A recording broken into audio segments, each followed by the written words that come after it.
Right, so hello and welcome back to Books and Things, and today I'm going to do a book review. Today I'm going to review The Space Between the Stars by Anne Corlett.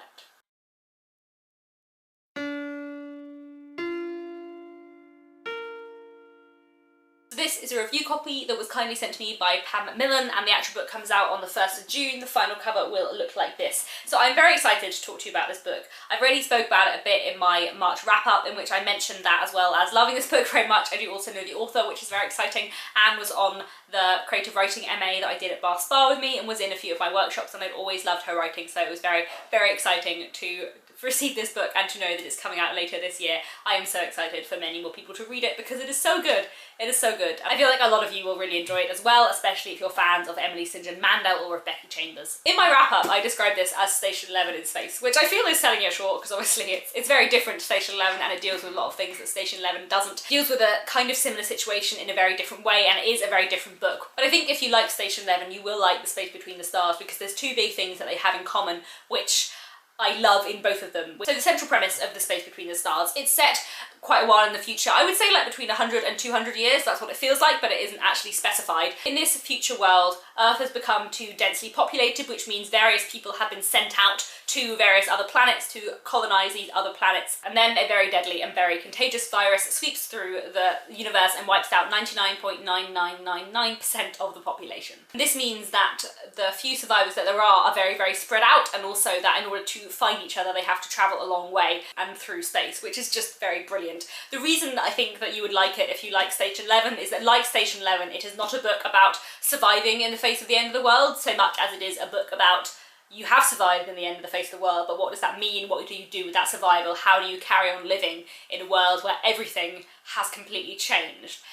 And that is what I love about Station 11. That's why I think it's such a brilliant book, and that's also what I love about The Space Between the Stars. And like Station 11, it is an optimistic post-apocalyptic novel, which is something that I just love because I enjoy post-apocalyptic novels, but I also like my novels to have a little bit of hope in them somewhere. So yes, I did really enjoy this. One of the things I loved is just the writing. I think Anne's a brilliant writer. I've always thought so. She has a great way with words, and she is very subtle with words. She's very good at describing small details or small moments that really show you something massive. So for example, there's a moment in this book where Jamie, the central character, crosses a road and she looks both ways before crossing the road and then realises that she doesn't need to because there are no cars because everyone is dead. And it's such a small moment. It's only like 3 or 4 lines, but it's really, really powerful because you see how much, one, force of habit and lifestyle conventions and what we're used to affects how we behave, but also just kind of what's been lost. It's not just the big things that's been lost, it's all of the small details of life and how you put your life together and how you act in the real world changes massively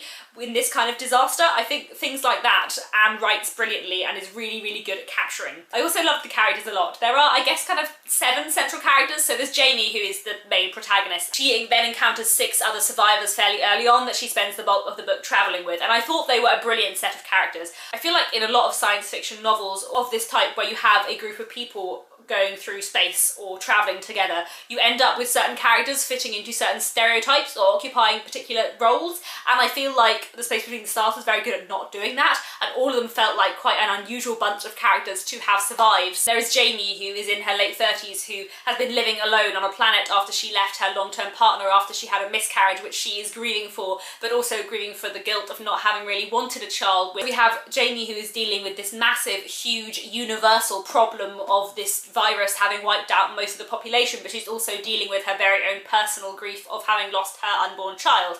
And then the other 6 characters that we encounter are very unusual as well. We have Lowry, who describes himself as a freelance priest who is a preacher but doesn't follow any particular church. And then we have Rena, who is a scientist turned religious fanatic. We have Mila, who is a prostitute in her early 20s. We have Finn, who is a neuroatypical boy in his late teens. We have Callan, who is the captain of the spaceship and thinks in much more practical terms than he does in emotional ones. And then we have Gracie, who is an engineer who barely ever talks. And then you have 1 or 2 moments where Gracie says something or does something and suddenly her character comes completely into focus for a moment. That's another thing I think this novel does really well in terms of the characterization, is that there are quite a lot of central characters and each of them have specific moments where suddenly you understand them so much more. I think that's especially easy to see in the character of Gracie, because she doesn't speak very much and she doesn't feel that present for a lot of the book because she's a very silent character, but you have one or two moments where suddenly she does or says something and you understand her so much more, and it's very, very cleverly done. I also like the character of Finn, who I think is very well done, and his relationship with Jamie I thought was just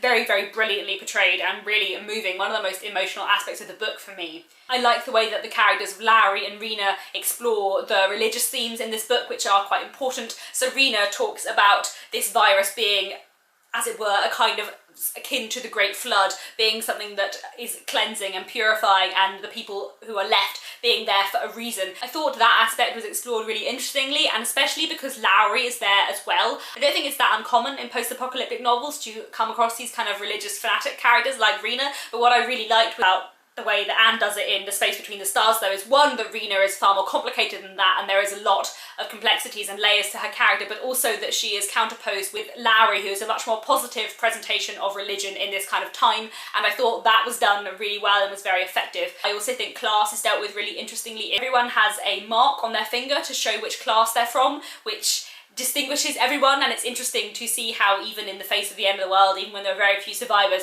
people automatically still look at other people's hands to judge what class they're from and to see what that means. I also think that the themes of family and romantic relationships are done very well. There is a lot of Jamie looking back on her childhood and her relationship with her mother and her father and her stepmother, and also on a lot of her adult life and her relationship with her long-term partner Daniel. One thing that I really loved about this book that I thought was so clever and so subtle and so fascinating is that the way that the virus spreads is through physical contact, which means basically the people with the most chance of survival are the people who were the most isolated from other people and the people who didn't see anyone else. So basically all of the people who have survived the apocalypse, all of the people who have survived the virus, are people who are outsiders, who are isolated, who are loners, who don't spend very much time with other people, and that makes for just an incredibly interesting dynamic, especially when you end up with these 7 characters travelling together, because these 7 people are all people who don't really like speaking to other people very much, and they've all been squashed together in this way. It's really fascinating because it means the people who survive are the people who don't have very many human relationships. Now, in the face of what's happened, they kind of end up forming these different human relationships, and I think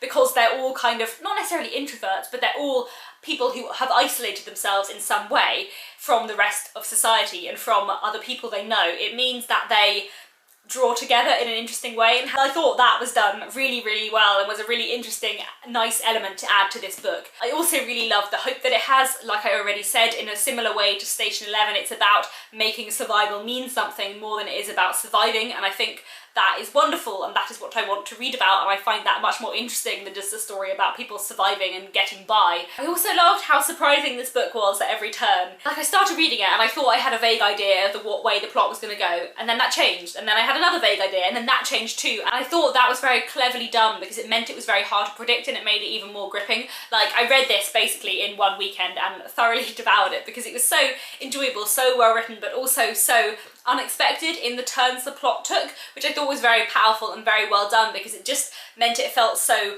different. I think I just like that it kind of bends and breaks all the tropes and does really interesting things with playing with your expectations of what this kind of book is going to be like. I think that's probably all I have to say. As you may be able to tell, I really love this a lot. I thought it was so good and so enjoyable. I would definitely recommend it to fans of Station 11 or of The Long Way to a Small Angry Planet as well. I think if you like that kind of character-driven and issue-driven science fiction, then this is definitely something that you'll like. So yes, I think that's all I have to say on The Space Between the Stars by Anne Corlett. I thoroughly enjoyed this book, and I would definitely urge you, if you would like to go and pick it up when it comes out. It's coming out on the 1st of June in 2 months' time, so I link down below both the book on Goodreads and also to where you can pre-order it. So thank you very much for watching, and I'll be back very soon with another bookish video.